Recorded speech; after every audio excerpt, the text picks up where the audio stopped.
Okay, so this video has a few requests, so I'll just kind of do them in order. All right, so for number 3, this is page 40. For number 3, find the zeros of the given quadratic function and write the corresponding equation. So the zeros are also known as the roots,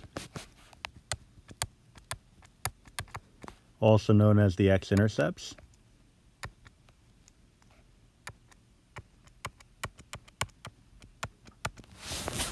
All right, so the x-intercepts here are at -2 and -4. That locked me out for a second. So x is equal to -2, x is equal to -4. All right, this is an upward-facing parabola, so I'll deal with that in a sec. But we're also going to need the 1-unit slope, all right, in order to get the a value. All right, so the 1-unit slope appears to be 1 unit. All right, because if I go from here to 1 unit away, I'm going up only 1 unit. So 1, 1. So the a value, I'll make a note here, a value is going to be equal to 1. All right, so x plus 2 equals 0. X plus 4 equals 0 corresponds to x plus 2 times x plus 4 equal to 0. Distribute it out. X squared plus 6x plus 8 equals 0. And again, the a value is equal to 1, so we'll hang on to that. I mean, I could put it in front, but it's not going to change anything. So my final answer here would be f of x or y, either way, would be equal to x squared plus 6x plus 8. Very easy to check it in your calculator and make sure that it's the way it ought to be. All right. For the next one, I'm not going to mark up anything because it's pretty much the same idea.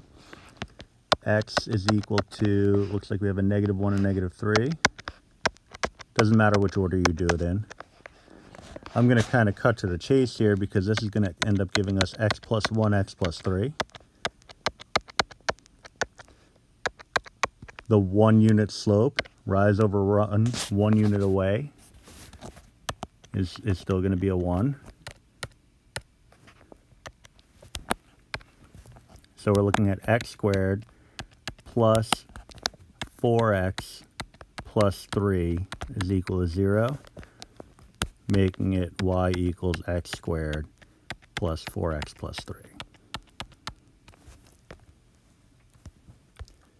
All right, number 4, write the quadratic equation given the zeros and whether the vertex is a maximum or a minimum.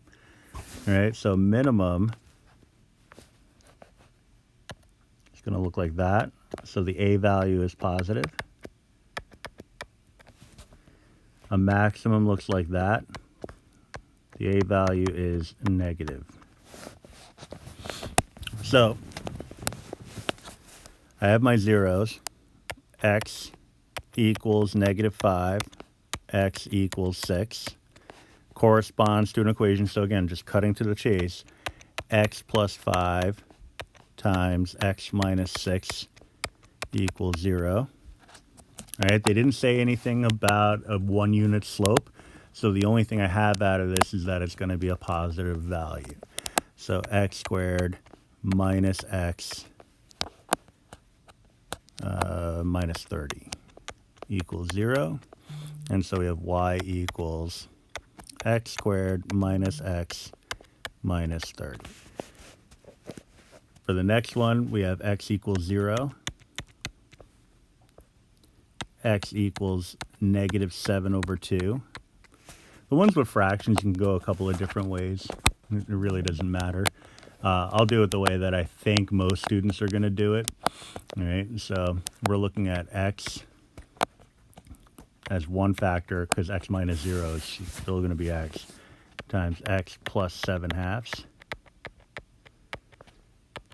equals 0. Now, it is a maximum, so it's going to be a negative, so I'm going to pop a negative in front. All right, so negative x squared minus 7 over 2 x equals 0. So y is equal to negative x squared minus 7 over 2 times x would be your function. All right, so that's numbers 3 and 4 solved. 5 I did in a separate video. So now I'm going to hop on over to number 6. They want to know what the transformation was. So here we're looking at a shrink factor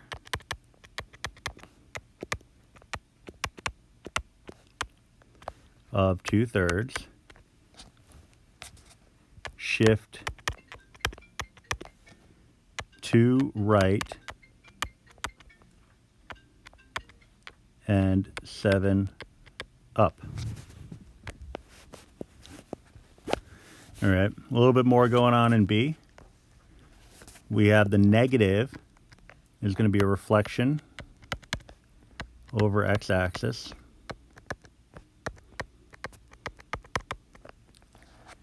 Stretch factor of 3. Shift 6 left,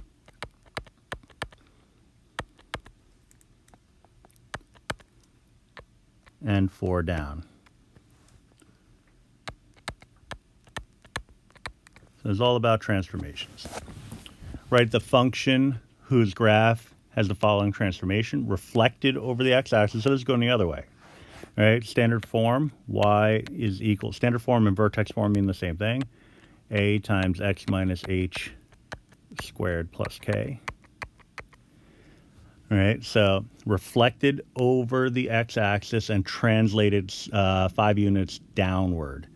All right, so we're not going left or right. So our final answer here would be, and it didn't say anything about changing the stretch. So A, which would normally be a positive one, is going to become a negative 1. I'll write negative 1.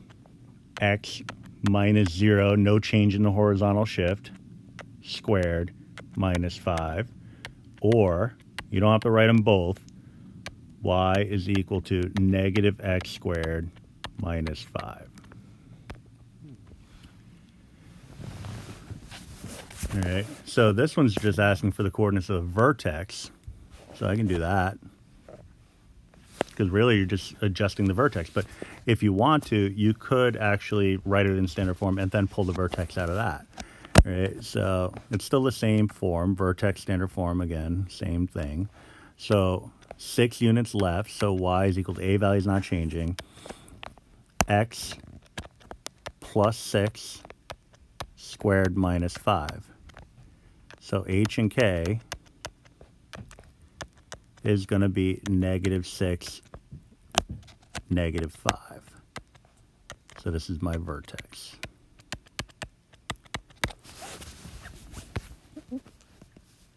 All right, so checking my register here to see if there's anything new.